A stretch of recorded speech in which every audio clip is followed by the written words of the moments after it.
Hello friends, welcome back to the my new video guys and my YouTube channel guys. Today again we are going to talk about guys how can we turn off guys Samsung phone bold font setting in Samsung mobile guys. Friends, you don't want to use guys Samsung phone that is bold font, so then how can you off it today friends? I will show you, I will tell you guys. So before starting video friends, first of all go and subscribe the channel guys, click the bell icon, like the video. So friends, now let's see how can we off it. Open your phone setting guys.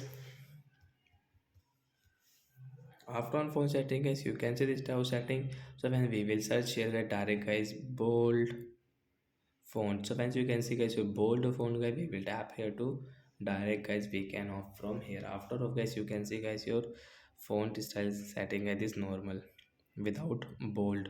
So guys, like that guys we can turn off guys bold font. So that's it guys, bye bye. I hope friends you understood how to off bold font in a Samsung phone device.